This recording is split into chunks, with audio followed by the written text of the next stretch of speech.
네, 오늘은 설교가 없고요. 설교 대신에 우리 선교를 다녀오신 선교대원 네 분들이 선교 보고를 해 주시겠습니다. 한 가지 양해를 구하는 것은요. 유광현 성도님께서 미리 그 계획된 일정이 있어서 함께 하지 못하셔서 영상으로 유광영 성도님께서는 대체를 해주시고, 그리고 그 후에 나머지 세 분께서 이렇게 나와서 선교 보고를 차례로 해 주시겠습니다. 저희가 연습도 열심히 하고요 해서 아마 30분 정도로 끝낼 수 있을 것 같은데요.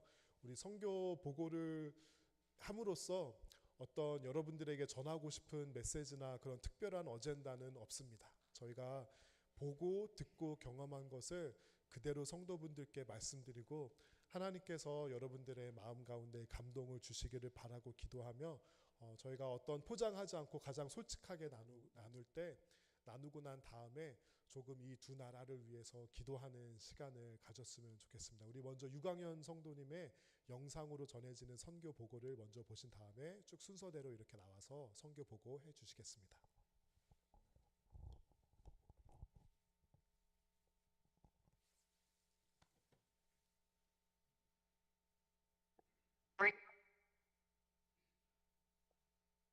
안녕하십니까?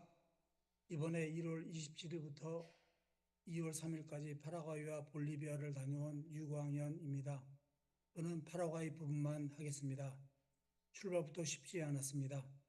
볼리비아 선교지가 렌트비가 밀려 이사하는 시기가 겹쳐 다음 기회를 보자는 의견도 있었지만, 선교지를 밟는 것만으로도 은혜요 위로가 됨을 깨달아 방문을 하기로 하였는데, 출발 이틀 전에 이동희 성도가 예정된 아침 8시 비행기가 캔슬이 된 것을 발견하여 급히 아침 6시 비행기로 바뀌면서 전날은 거의 쉬지 못한 상태에서 티아나에서 출발하게 되었습니다. 이른 새벽에 티아나까지 라이드를 주신 박상빈 성도, 복캔디와 홍삼을 정성껏 챙겨주신 구미의 성도에게 감사드립니다. 관심이 사랑이고 힘이 되었습니다. 티아나에서 새벽 6시 출발해서 멕시코시티 상파울로 거쳐 아순시온까지 22시간 비행하여 집 떠난 지 30시간 만에 낮 11시쯤 도착할 수 있었습니다. 공항에서 한소영 선교사님이 반갑게 맞아주셨습니다. 날씨는 무더웠습니다. 모기에 대한 공포가 있었습니다. 저는 그것이 두 번째 방문인데 12년이 지났는데도 조그마한 공항이 그대로이고 변한 게 없었습니다. 하나님의 영광교회는 나무교회가 첫 선교지로 선택하고 지금껏 기도하며 지원하는 선교지입니다. 하나님의 영광교회는 공항에서 30분 정도 떨어진 도심 외곽 빈민층에 있는데 비포장 골목길 외진 곳에 있었습니다. 주일 예배 후 많은 성도들이 남아 우리를 반갑게 맞아 주었습니다. 교회와 주변을 돌아보았고 24시간 동안 있을 방문 일정을 함께 나누었습니다. 그것은 대대로 무속 토착 신앙을 믿고 있었고 어려운 생활에서 고된 삶을 사느라 모두 힘겨워 보였습니다. 밤이 되어 숙소로 와서 방 배정을 해야 하는데 퀸룸 한 개와 독방 두 개가 있었는데 나도 모르게 독방 하나에 가방을 하나 갖다 놨습니다. 아차했습니다. 생각을 고쳐먹고 이동희 성도에게 같이 쓰자고 했습니다. 여행 내내 둘이 같은 침대를 사용한 이동희 성도에게 불편한 점이 있었는지 모르겠습니다. 오후에는 다음날 교우들 신방에 사용할 물품을 구입했습니다. 밀가루, 책가방, 차 종류인 배터리 등 5가지를 선교사님이 준비한 백에 10개를 준비하였습니다. 다음날 되어 김석정 성도의 솜씨로 컵라면, 사과, 계란으로 조반 후에 신방길에 나섰습니다. 임산부 가정, 가죽 공방과 청소를 하는 가정, 세 자녀를 둔 로사, 교회 사찰인 리카르도와 그 형제를 방문하였습니다. 신방 가정마다 한 목사님의 말씀, 라본다 데디오스의 찬양과 기도를 간절히 하였습니다. 돌아가며 기도를 했는데 하필이면 과거에 자녀를 매춘시킬 정도로 엉망인 가정에서 제 순서가 되었습니다. 제 순서가 될 때 제가 제안을 했습니다. 찬양이 이 집을 덮을 정도로 힘차게 부르자고 기도를 간절히 했습니다. 기도를 하나님이 들으신 줄 믿습니다. 사모님을 잘 돕고 주일학교 교사인 교우 로사 가정을 방문 때는 뚜레드로 가방, 목걸이 등을 만들어 살림의 보탬이 될 수 있게 장은혜 사모님이 여성 사역에 대한 설명이 있었고 앞으로 타국에도 팔 수 있는 방법을 찾고 있다고 하였습니다. 저희도 만들어 놓은 대부분을 구입하였습니다. 오후에 한 선교사님 장인이신 아브라함 장 선교사님과 식사를 하였습니다. 이분은 림피오 지역에서 25년 넘게 벌침으로 환자들을 치료하며 복음을 전하기 위해 일생을 바친 분이셨습니다. 자비량으로 하나님 일을 하느라 고생한 얘기를 들으며 지금의 한 선교사님께 많은 영향을 끼친 것 같았고 오후에 같이 식사 자리에 뵈니 저보다 연배가 되어 보였습니다. 친해져서 알게 되었는데 선교사님은 저보다 3살 위셨습니다. 얼마나 힘든 삶이었을까 마음이 짠해졌습니다. 장 선교사님이 림피오 지역의 교회를 시작했던 곳이 강변에 있었습니다. 후에 한 선교사님이 신학교에 갔고 후에 두 분이 같이 사역을 했습니다. 좀 외진 곳이지만 3층 규모로 예전에는 엄청났겠다 싶었습니다. 매 7, 8년마다 홍수가 오는 지역인 것을 몰랐는지 7년 전 그곳에 홍수가 나서 1층 끝까지 물이 차서 지금은 폐허가 되어 있었고 30분 거리인 지금의 장소에서 한 선교사님이 교회를 세우고 지금은 10가정 좀 넘는 규모로 현지인 목회를 하고 있고 큰 규모의 목회보다 한 영혼을 귀히 여기는 목회를 지향하는 분이셨습니다. 조용하고 겸손한 분입니다. 또한 한 선교사님은 그곳 언어인 스페니쉬와 고라니어가 완벽해서 매 2주마다 한글 큐티를 스페니쉬로 번역하여 주변 국가에 보내는 사역도 하지만 그곳 사람들은 여전히 한 선교사님을 이방인으로 언젠가는 이곳을 떠날 사람으로 본다는 사실입니다. 그곳에서 태어나 자신들에게 헌신해도 결과는 이방인입니다. 그곳에서 태어나 한 번도 한국을 가본 적도 없고 의대를 나와 편안한 삶을 선택지 않고 인민촌에 들어가 예쁜 세 딸 지수, 효진, 유진, 장은혜 사모와 함께 오로지 복음 전하는 일을 하고 있습니다. 언젠가는 그곳을 떠나 다른 곳에서의 사역을 꿈꾸는 그분에게 하나님은 어떤 분일까? 라는 생각을 해봅니다. 그곳을 방문할 때는 나무교회 선교부에서 그곳으로부터의 선교보고 기도 제목 등 소통에 답답한 부분이 있었다고 들었습니다. 그곳을 방문하여 상황을 보니 한 선교사님은 성품이 사역 내용을 과장하는 것을 지향하고 또한 소통의 방법을 잘 몰랐던 부분이 있었습니다. 선교팀과 한 선교사님과의 협의 때 스칸 목사님의 제안으로 스토리 형식의 기도 제목과 삶의 나눔 등을 통해 앞으로의 협력이 잘 될 것으로 보여집니다. 선교사님이 부탁한 3가지의 기도 제목을 나눠드리고 싶습니다. 기억하고 기도하면 좋겠습니다. 첫째, 하나님의 영광교회가 자립교회가 되도록. 둘째, 퀼트 사역이 여성 사역으로 잘 자리 잡고 생활의 보탬이 되고 판로가 열리도록. 셋째, 교회 사찰인 리카르도가 추후 현지 사역자로 세워지도록. 이제 파라과이 편 선교 보고를 마치려 합니다. 그것도 코로나로 인해 선교와 교회에 많은 어려움과 변화가 있습니다. 우리 주변을 돌아보면 신앙생활 방학 중인 사람들이 정말 많습니다. 여기 샌디에고도 선교지 많은 것 같습니다.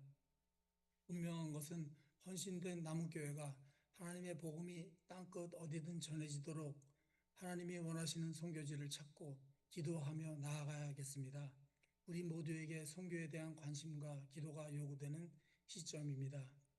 사도행전 8화의 편을 쓰고 있는 한 선교사님 사역에 주님의 은혜가 늘 있기를 기도해 봅니다. 선교지는 최전선의 영적 전쟁터이고 나의 신앙을 돌아볼 수 있는 귀한 자리였습니다. 감사합니다.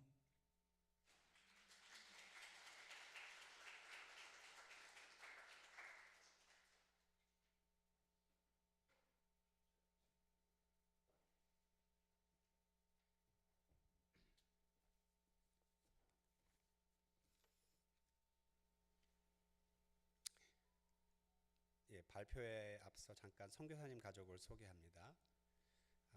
파라과이 한소영 선교사님, 장은혜 사모님, 그리고 지수, 효진, 유진, 스라의 귀여운 3딸이 있습니다. 그럼 시작하겠습니다. 제 와이프님께서 저를 놀릴 때 하는 말이 있습니다. 제가 감정이 없는 AI 같다고요. 아무리 슬픈 영화나 드라마를 봐도 눈물 한 방울 흘리지 않는다고요. 살을 찌르면 녹색 피가 나올 거라나 뭐라나. 이것을 감안하여 제 선교 후기가 좀 메마른 느낌이 있어도 이해해 주시면 감사하겠습니다. 참 제 발음도 많이 샌다고 와이프님이 그러네요. 그것도 이해해 주세요. 작년 여름 볼리비아 선교팀들의 선교 후기를 들으면서 저도 언젠가는 선교를 가서 선교에서만 받을 수 있는 하나님의 은혜를 누리고 싶다는 부러움이 있었습니다. 그리고 이번에 선교를 가기로 드디어 결심하고 하나님께 기도했던 것이 있습니다. 저의 20년 신앙생활 동안 채워지지 않는 듯한 그 2%의 모자람을 이번 선교 여행을 통해 주님께서 채워주시기를 바라는 마음이었습니다. 하나님께서 제 생각을 기쁘시게 받으셨는지 선교를 결심하기 전에 이상하게도 제 마음에 스페니쉬를 배우고 싶은 열정이 샘솟았습니다.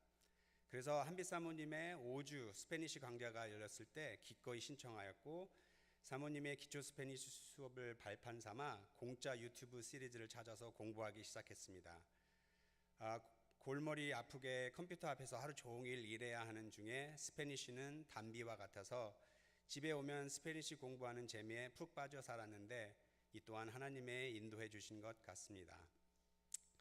선교를 가기로 결심하고부터는 스페니쉬 찬양도 찾아서 부르고 성경 말씀도 스페니쉬로 암송하였습니다. 솔직히 열정에 비해 결과는 그리 좋지 않았습니다. 회사 동료 중에 멕시코 친구가 있는데 제 말을 한마디도 못 알아듣더라고요.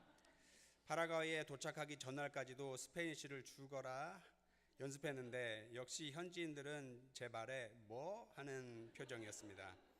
비록 브로큰 스페니쉬였지만 볼리비아 갔을 때 스페니쉬를 배우려는 제 모습을 보고 오병이어 청년들이 그들도 영어를 배우는 것에 도전을 받았기를 혼자 소망해 봅니다. 선교 가기 전에 스페니쉬를 배우는 재미가 있었던 반면 회사에서는 어려움이 있었습니다.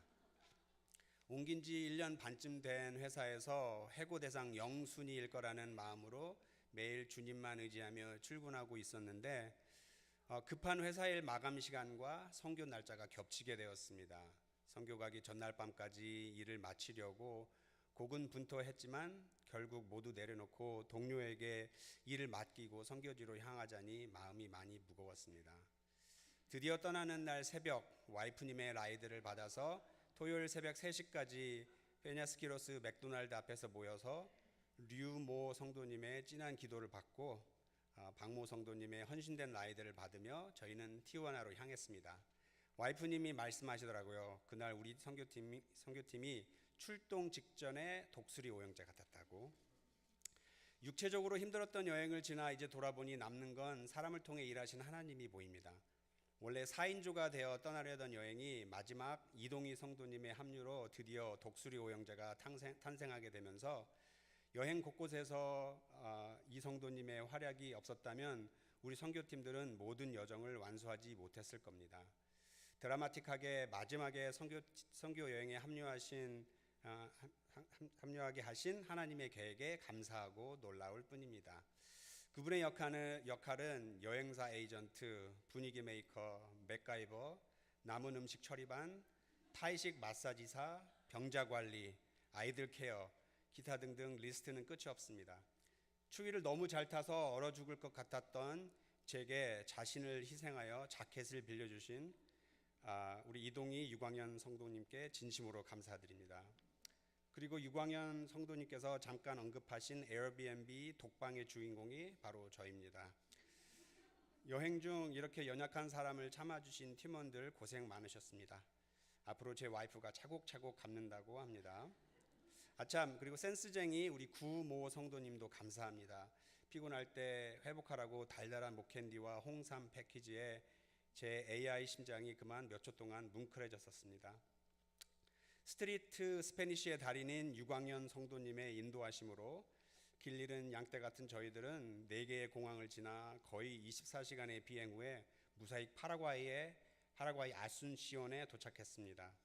파라과이에 도착하자마자 허기진 배를 채워주시고 에어비앤비에 미리 저희들이 음식을 해먹을 수 있게 식료품을 장만하여 꼼꼼하게 냉장고를 채워주신 한소영 선교사님 덕분에 지친 체력을 보양해가며 아침 7시부터 7시부터 더위와 함께 시작한 강행군을 소화할 수 있었던 것 같습니다. 선교사님 부부는 너무나 순수하고 성실한, 성경에 나오는 하나님께서 칭찬하셨던 작은 일에 충성하는 종의 모습이었습니다. 성공의 대로를 갈 수 있는 의사의 길을 내려놓고 파라과이에서도 가난한 동네의 작은 교회 목사 자리를 선택하신 한소용 선교사님, 한 영혼이라도 주님께 인도하고자 자신의 삶을 주님께 드리는 그 모습이 너무나 감동적이었습니다. 저희들은 나무교회 성도님을 대신하여 선교비가 잘 쓰이고 있는지, 그리고 앞으로 나무교회 선교 사역의 방향을 모색하기 위한 임무를 띠고 파라과이에 갔습니다. 그래서 파라과이를 떠나기 전 둘째 날 오후 시간에는 많은 질문과 제안들을 목사님께 꺼내 놓았습니다. 아마도 선교사님께서 탈탈 털리신 기분이셨을 겁니다. 가난한 도시에 큰 학교를 세우고 의료 사역을 하시는 세련된 선교사님들에 비하면 이분은 너무나 작은 사역지에서 성도들을 돌보며 빚도 없이 살아가고 계시는 분이십니다. 선교사님 교회 성도들은 10여 가정 정도가 모이시는데 대체로 교육을 받지 못해서 기술이 없고 결국 직업이 변변치 않은 가난한 아빠와 엄마로 아이들에게 가난을 대물림해주며 키워가는 환경에 처해 있습니다. 1년 전에 선교부 미팅에서 이 부모님들에게 장학금을 주거나 로운을 해줘서 직업교육을 받을 수 있게 지원해주자는 의견들이 있었는데, 눈으로 그분들 삶을 직접 보고 나니 나무 성도님들과 이것을 나누고 속히 그분들을 도울 길을 찾아보고 싶은 마음이 있었습니다. 부지런한 사모님께서는 유튜브를 보시고 크로셰하는 법을 배워 여성들 4명을 모아 클래스를 여셨습니다. 가방과 귀걸이 등을 만들고 계셨는데, 제 와이프께서 그러시는데 미국에서도 온라인 마켓에서 소비층이 제법 있다고 합니다. 이 크로셰를 받아서 미국에서 판매한 후 수익금을 송금해 드릴 수 있는 방법을 찾을 수만 있다면 얼마나 좋을까. 그것은 앞으로 나무교회 성도님들과 함께 고민해 봐야 할 것 같습니다. 실값이 비싸다는 사모님의 말씀을 듣고 중고등부가 베이킹 세일 후에 헌금해 주신 돈 일부를 이때다 싶어 드리고 왔습니다. 중고등부와 성도님들께 다시 한번 감사드립니다. 이 크로셰 클래스에는 보석 같은 분이 계십니다. 크리스마스 때 선교사님이 가가호호 방문하실 때 선물을 가져가실 수 있도록 나무교회에서 선물비를 3년째 보내드리고 있는 거 기억하시나요? 그 선물을 작년 크리스마스 때 받고 로사라는 여성도의 가정이 교회를 나오시기 시작하여 지금은 주일학교 교사로 섬기고 계신다고 합니다. 게다가 그 로사라는 분은 사모님이 여신 크로셰 클래스에서 뜨개질 솜씨가 남달라서 자신의 재능을 발견하는 기회가 되었다고 하니 하나님의 인도하심에 놀라울 따름입니다. 한소영 선교사님의 세 자녀 지수, 효진, 유진, 이는 처음 보는 사람에게도 부침성이 좋고 해맑아서 저희가 파라과이에 머무는 동안 탄산수 역할을 해주었습니다. 이동희 성도님을 할아버지 삼촌 집사님이라고 부르며 껌딱지처럼 따라다닌 막내 유진이를 보는 재미도 솔솔했습니다. 이 아이들의 밝은 미소 덕분에 여행의 피로가 싹 가시는 것 같았습니다. 파라과이에서 둘째 날 저희들은 선물 보따리를 산타처럼 차에 가득 싣고 설레는 마음으로 마을로 향하였습니다. 경제적으로 다소 어렵게 사는 성도분들을 방문하여 식료품과 새학기를 시작하는 자녀들을 위한 책가방을 구입하여 선물로 드리고 하나님의 말씀을 나눌 계획이었습니다. 각 가정을 방문하여 선물을 드리고 모두 모여 예배를 드렸습니다. 하늘에 계신 우리 아버지 이름이 거룩히 여김을 받으시오며 Padre nuestro que estás en el cielo, santificado sea tu nombre, venga tu reino. 저의 부족하지만 용기를 내서 준비한 스페니쉬 주기도문으로 시작하여 선교사님이 성경 말씀을 나누시고 저희가 그리도 열심히 준비한 Goodness of God을 스페니쉬로 열창하였습니다. 언어가 달라서 의사소통에 어려움이 있었지만 하나님께서 우리를 통해 전하고 싶어 하셨을 하나님의 위로와 격려가 각 가정들에게 잘 전달되었기를 기도해 봅니다. 10여 가정 정도가 출석하는 소소한 주님의 영광교회, 세련된 선교 스킬 없이 그곳에 주님이 사랑하는 영혼이 있기에 그저 묵묵히 섬기고 계시는 소소한 한소용 선교사님이 계신 교회, 이곳이 소소함을 추구하는 우리 나무교회의 후원지가 된 것은 바로 하나님의 분명한 뜻인 것 같습니다. 감사합니다.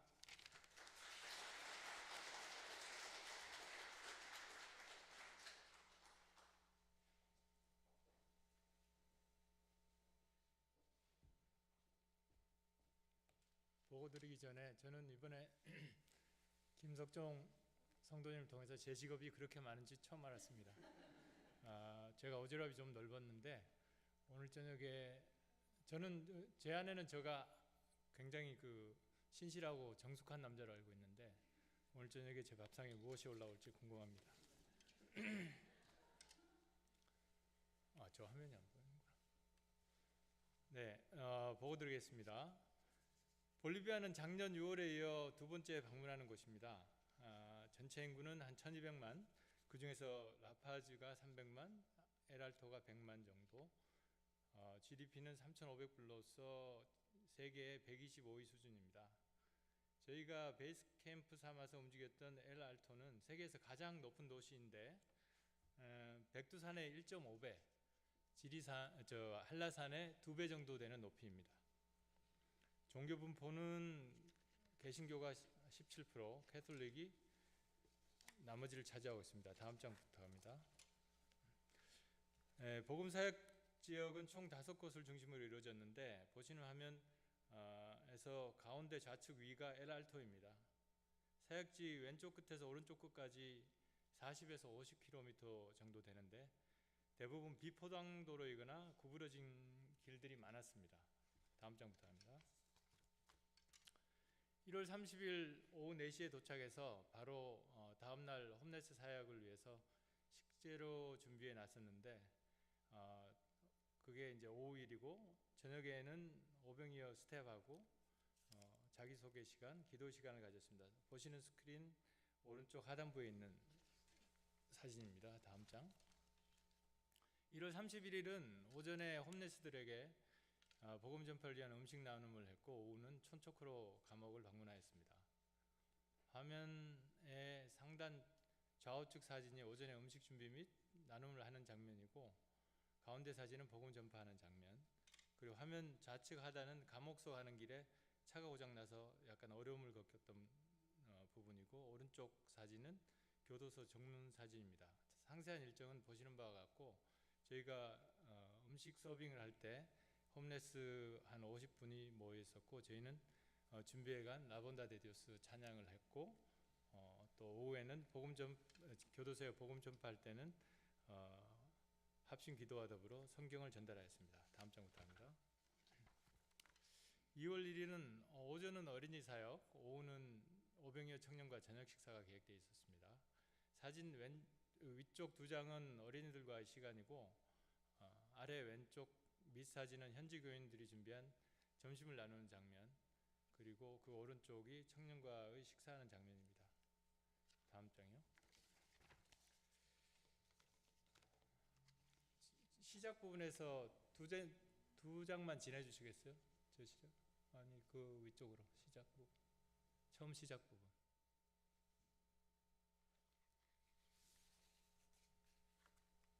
그 다음. 네, 이때부터 우여곡절 끝에 선교팀은 파라과이 봉사를 무사히 마치고 1월 30일 아침 라파즈 볼리비아로 향했습니다. 선교팀원들의 눈에는 복음 전파에 대한 기대감과 약간의 긴장감이 흘렀습니다. 1월 30일 오후 4시경 라파즈에 도착하자 숨이 차는 것을 느꼈는데 현지에서 고산병 치료약인 소로치를 사 먹은 후에 엘알토로 갔습니다. 선교팀이 머물며 베이스 캠프 삼아 모든 것을 준비했던 곳이 엘알토라는 지역에 있는 베데스다 교회였습니다. 홈리스를 위한 준비를 위해서 바로 재래시장으로 향했습니다. 길거리 튀김 음식으로 허기진 배를 채웠는데 맛이 참 좋았습니다. 제 아내 말에 따르면 방금 기름에 튀겨낸 것은 신발을 튀겨도 맛있다고 합니다. 1월 31일 오전에 라파즈 시내 중심으로 들어가니 홈리스 분들이 기다리고 있었고 오병이어 리더인 에스테판의 복음 전파가 시작되자 모자를 벗고 두 손을 모으고 진지해졌고 저희 팀은 준비한 찬양 라본다 데디오스를 불렀습니다. 사실 저는 오병이어 청년들이 아직 어려서 좀 수선스럽고 덜렁댄다고 생각했는데 복음 전파의 열정을 보고 제 자신이 하나님 앞에 부끄러운 생각이 들었습니다. 촌초크로 감옥 가는 길에 트럭 한 대가 물에 빠져서 고장이 났습니다. 나머지 트럭으로 일행들은 먼저 가고 고장난 트럭이 고쳐지기를 기도했습니다. 1차도 교도소에 도착한 일행에 대한 삼엄한 검문이 끝나갈 무렵에 놀랍게도 고장났던 트럭이 도착했고 모두 같이 죄수들을 만날 수 있었습니다. 복음 전파가 진행되고 기도가 시작되자 모두 조용해졌습니다. 저는 제 자신에게 물었습니다. 저들의 죄는 드러나서 대가를 치르고 있는데 과연 나는 깨끗한가? 라고 자문을 해보는 순간이 되었습니다. 선교팀은 모든 이들에게 벤데시오네스라는 축복의 말과 함께 성경을 전해주었습니다. 1월 31일 저녁은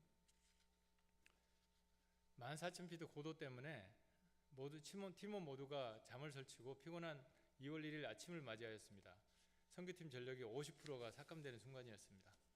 하지만 우리는 하나님 앞에 부여받은 임무가 있었기에 아침 6시 30분에 문을 박차고 나갔습니다. 어린이 사역하는 곳에 도착했습니다. 제가 당황했던 것은 황량한 들판에 집이 듬성듬성 있고 사람들도 안 보이는데 어린이들을 찾아서 불러 모아야 한다는 것이었습니다. 유광현 성도께서 갑자기 차에서 내리시더니 마을 사람 몇 사람과 몇 마디 한 후에 드디어 아이들을 찾아냈고 친구가 친구를 불러서 아이들 14명과 어른 포함 총 30명이 모이는 놀라운 상황이 벌어졌습니다. 안 될 것 같은데 이루어지는 이 놀라운 상황이 벌어졌고 500여 청년들은 참으로 능숙하게 아이들을 이끌었고 성경에 나오는 포도원 일꾼과 품삯에 대한 연극과 성경 구절 따라하기 등의 행사를 진행하였습니다. 하나님의 역사는 언제 어디서나 이루어지고 있다는 생각과 함께 보는 눈 있는 자에게는 바로 보이고 들을 귀 있는 자에게는 들린다는 의미를 다시 한번 생각해 보게 되었습니다. 저녁에 청년들이 많이 모였습니다. 선교팀은 청년들 약 35명과 함께 피자, 치킨, 샐러드를 맛있게 먹고 찬양, 기도 등이 이어졌고 나는 생각했습니다. 나는 저 나이 때 무엇을 하고 있었던가? 이 청년들이 점점 더 대견해 보였습니다. 볼리비아는 참으로 열악한 환경을 가진 곳이라고 생각이 듭니다. 얼마 전에 만난 다음의 글귀로 저의 간증을 마치고자 합니다. 각자에게 주어진 좋은 환경이나 어려운 환경이 우리 삶을 결정짓는 것은 아닙니다. 좋은 환경이 주어졌을지라도 불행한 삶을 살 수 있고 어려운 환경이 주어졌을지라도 행복한 삶을 살 수가 있습니다. 좋은 환경이나 어려운 환경이 삶의 행복과 불행을 결정짓는 것이 아닌 주어진 삶의 때에 하나님의 뜻을 발견하고 어떻게 순응하면서 사는 것이 삶을 결정짓게 됩니다. 하나님 감사합니다.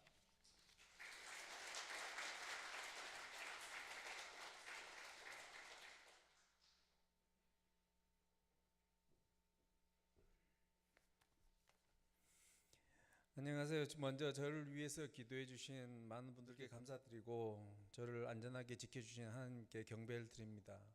이 시간에 저는 두 가지 부분을 말씀드리고 싶습니다. 볼리비아에서 왜 아팠는지와 또 오병이어 사역일 보면서 느낀 점을 말씀드리고 싶습니다. 일단 선교 전에 출장으로 이틀간 여행을 해서 피곤한 상태였고 거기에 새벽 3시 출발이라는 악재가 겹쳐서 상당히 악조건이었습니다. 파라과이의 긴 여행과 일정을 수행한 이후에 감기 증상이 나타났고 볼리비아에 도착한 후에 더 놀란 것은 거기는 여름인데도 밤에는 겨울 파카를 입고 다니는 사람이 많았습니다. 돌아보면 작년 5월에 거기 겨울일 때 더 추운 것을 겨울보다 지금 여름이 더 춥다는 걸 느껴졌습니다. 이상한 산악의 날씨입니다. 화요일 도착을 해서 시장 가고 장 보고 수요일 오후에 교도소로 향하는데 고장나서 길에서 떨다가 간신히 차를 고쳤습니다. 그 남은 두 사람이 저와 베냐민 저 둘이 남았었는데요. 정말 힘들었습니다. 더운 물이 없는 집에서 하루를 자고 목요일 아침에 선교 활동하고 금요일 아침이 되어서 보니 저는 침대에서 화장실을 걸어가 가는 것이 힘들게 되었습니다. 마라톤을 3번이나 완주한 저에게 처음으로 느껴본 일이었습니다. 그래서 병원을 갔고 의사가 산소 포화도를 측정하였고 당장 산소 마스크 1일 동안 착용을 권고했습니다. 정상인은 95% 정도 되는데 저는 60% 정도 나왔다고 했었습니다. 그래서 1시간 정도 산소 마스크를 쓰고 나니 몸이 회복이 되는 듯 했고 다음날 새벽 비행기로 귀국해야 해서 무조건 퇴원한다고 했습니다. 그래서 이동희 성도님의 도움을 받아서 퇴원하고 다시 숙소로 돌아와서 쉬다가 저녁 비행기를 탈 작정이었습니다. 그래서 숙소에서 돌아와서 침대에서 잠시 잠을 들었는데 1시간 후에 깨어났을 때는 상황이 더 나빠져서 혼자서는 도저히 걸을 수가 없는 상황에 빠졌습니다. 산소 포화도가 낮은 상태에서 똑바로 눕는 자세로 있는다는 게 가장 위험하다는 걸 뒤에 알았습니다. 폐는 숨을 쉬어야 되기 때문에 서 있는 자세가 더 좋습니다. 곧바로 다시 그 병원에 갔고 산소 마스크를 다시 썼습니다. 그리고 5일 동안 병원에서 치료하게 되었습니다. 처음 이틀 동안은 45도 정도 기울어진 침대에서 잠을 자야 됐기 때문에 너무 힘들었지만 3일째 되는 날에는 어느 정도 정상적으로 잘 수 있어서 좋았습니다. 한빛 사모님 아버님의 친구의 친구를 통해서 라파즈에서 30년 동안 선교를 하신 이건화 한국 선교사님이 저를 방문하였습니다. 여러 얘기를 나누다가 알게 된 것인데 그분의 교회에는 산소통이 한 10개 정도 있다고 합니다. 그래서 혹시나 몸이 이상하다 하면 바로 산소를 마신다고 합니다. 또 작년에 제가 선물을 받은 스마트워치가 있는데 그 스마트워치로도 산소 포화도를 측정할 수가 있었는데 저는 3일째 돼서야 그것을 알게 됐습니다. 입원한 지 3일째 돼서야 그걸 알게 되었습니다.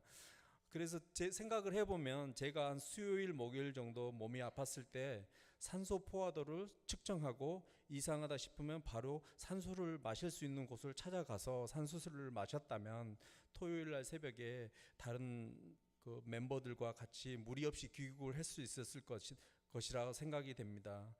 이번 선교에서 파라과이 모기에 대해서 많이 걱정을 하고 준비를 굉장히 많이 했습니다. 근데 고산병에 대해서는 지난번에 갔다 왔다라는 생각으로 대처할 준비를 많이 못한 것을 다시 한번 반성합니다.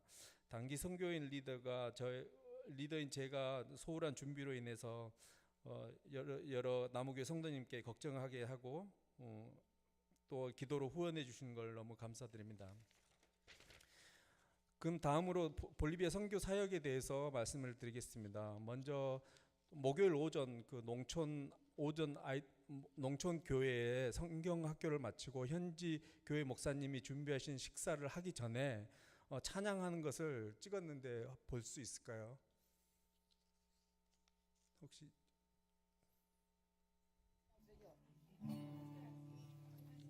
Thank you.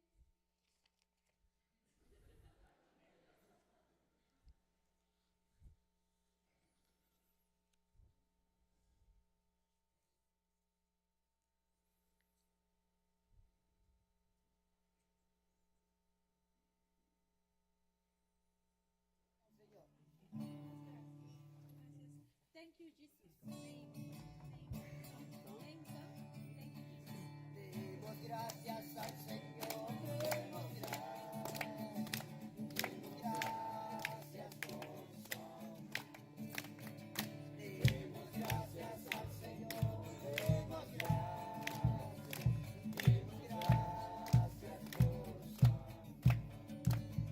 Por las mañanas las aves cantan las alabanzas de Cristo Salvador.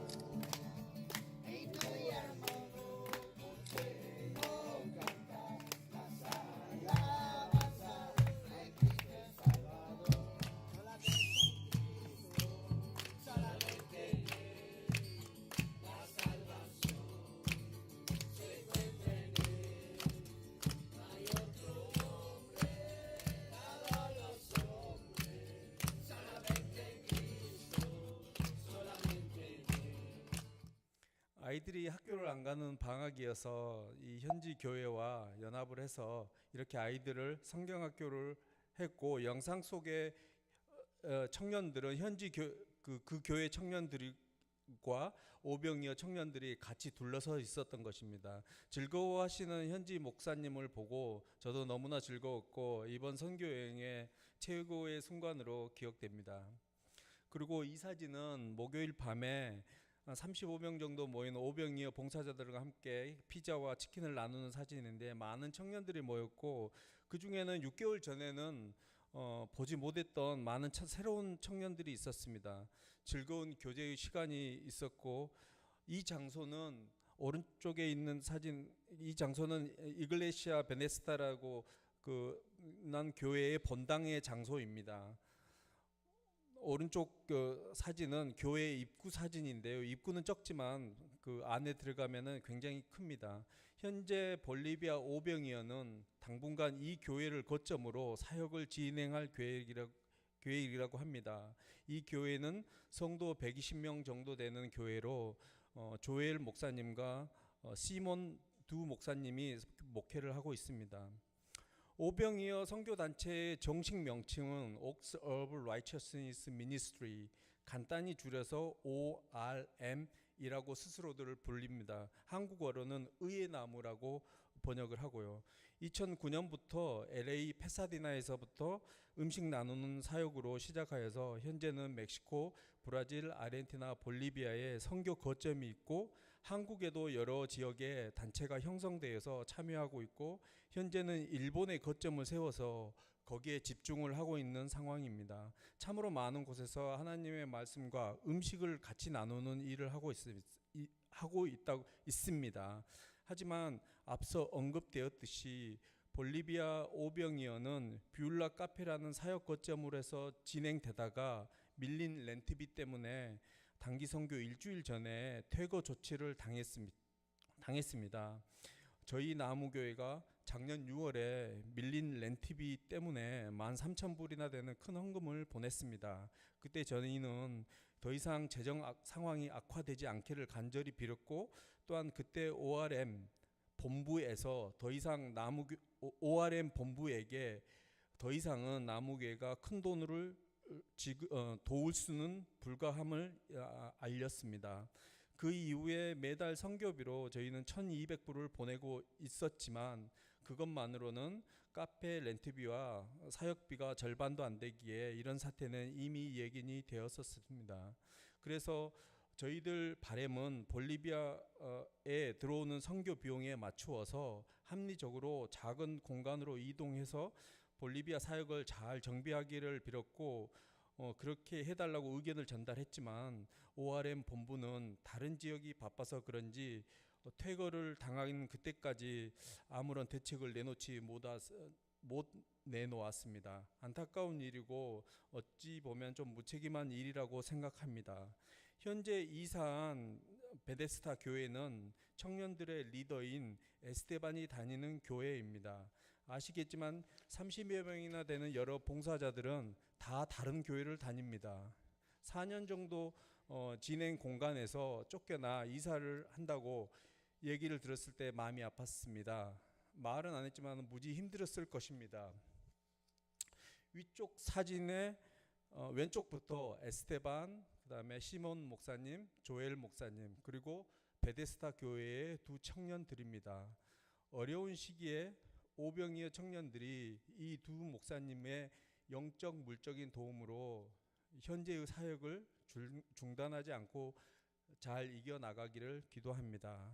아래쪽 사진은 수요일 오전에 다운타운에 음식을 나누는 사역을 마치고 찍은 것인데요. 사역 장소에서 돈이 없어 쫓겨난 신세임에도 많은 봉사자들이 모여서 같이 기도했고 춥고 배고픈 이들에게 줄 음식과 말씀을 준비하였고 또 다른 사역지를 찾아 나서려고 노력 중이니 이 얼마나 놀라운 일인지요. 예수님이 말씀하신 그 선한 사마리아인이 혹시 이들이 아닌지 모르겠습니다. 농촌 교회의 목사님도 그렇고 조엘 목사님도 그렇고 주변의 많은 이들이 볼리비아 오병이어 청년들을 돕고 있으니 지금의 시련을 잘 이겨내리라 믿습니다.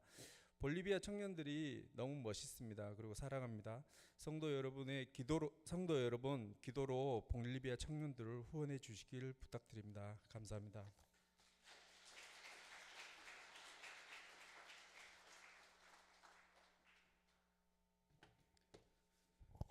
네, 저는 특별히 선교 보고는 하지 않을 그런 계획이고요. 아직도 하나님의 뜻이 무엇인지 또 분별하려는 그런 과정 가운데서 여러분들과 기도 제목을 나누고 우리 함께 찬양하고 그 기도 제목으로 기도했으면 좋겠습니다. 먼저 파라과이에 대한 기도 제목을 나누는데요. 저희가 사실 선교사님께 굉장히 어려운 그런 말씀을 드렸습니다. 나무교회에 의존하지 마시고 교회가 자립되는 그런 계획을 그런 생각을 해 주셨으면 좋겠다고 말씀을 드렸는데요. 하지만 현지의 상황은 정말 자립이 가능할까 질문을 던지게 하는 상황이었습니다. 우리가 방문한 한 가정 한 가정이 너무나도 힘들고 어려운 경제적인 상황 가운데 있었는데 그런 가정들이 10가정 모였는데 선교사님께 자립이라는 그런 말씀을 꺼내는 것이 너무나도 힘들고 어렵고 또 죄송했습니다. 하지만 선교사님께서 선교사님의 아픔을 말씀해 주셨습니다. 선교사님은 한국 사람이지만 파라과이에서 태어났고요. 한국에는 한 번도 가본 적이 없는 분입니다. 정말 자신의 삶을 바쳐서 몇 가정 안 되는 교회를 섬기고 있는데 현지 파라과이 사람들은 선교사님을 언젠가는 떠날 외국인으로밖에 인지할 수 없는 그 선교사님의 아픈 이야기를 듣게 되었습니다. 이 선교사님은 우리가 생각하는 그런 어떤 번듯한 프로젝트도 하지 않고 조금 더 사람들이 많고 좋은 환경에 있는 도심에 갈 생각도 하지 않으시고 하나님께서 허락해 주신 그 10가정 정도를 그렇게 섬기는 선교사님이셨습니다. 여러분, 이 파라과이 교회가 사람의 생각으로는 자립할 수 없는 그런 환경에 있지만 자립할 수 있도록 또 좋은 현지인 사역자가 나올 수 있도록 그렇게 기도해 주시고요. 특별히 사모님께서 나눠주신 기도 제목은 교인들의 가정에 여성들이 더 일어나서 교회가 온전히 세워지기를 바란다는 그 기도 제목과 함께 이 뜨개질 퀼트를 통해서 우리 여성들이 세워지기를 바란다는 그 마음에 저희가 실을 살 수 있는 값도 드리고 그 작은 물건도 나무교회가 구입하는 그런 입장이 되었습니다. 저는 파라과이에 있으면서 정말 우리가 조금의 선교비를 보낸다고 해서 마치 우리가 무엇을 요구할 수 있고 어떤 거를 말씀드릴 수 있는 그런 잘못과 실수를 범하지 않았으면 좋겠다고 참 많이 생각했습니다. 하나님의 입장과 하나님의 시각에서는 돈을 얼마 보내는 거는 아무것도 아닐 것입니다. 하지만 선교사님께서는 현지 교회를 섬기면서 평생을 자신의 삶을 바치지만 그럼에도 불구하고 이방인으로밖에 받아들여질 수 없는 그 선교사님의 헌신과 그 아픔을 보며 우리 나무교회와의 파트너십을 통해서 파라과이 땅에 어떤 하나님께서 역사를 일으키시는지 그것을 성도 여러분들과 함께 기도 제목으로 나누고 싶습니다. 또 볼리비아의 기도 제목은 저희가 처음 방문했을 때는 모든 것이 너무나 감사하고 아름답고 좋은 것만 보고 하나님께서 경험하게 하셨는데요. 이 두 번째 선교 여행에서는 아무런 감정도 저는 개인적으로는 느끼지 못했습니다. 느낀 단 한 가지의 감정이 있다면 힘들다는 그런 감정밖에 느끼지 못했습니다. 아마 장용환 성도님께서 아프셔서 다른 선교대원 분들께서 이렇게 잘 표현을 못하셨을 것 같은데요.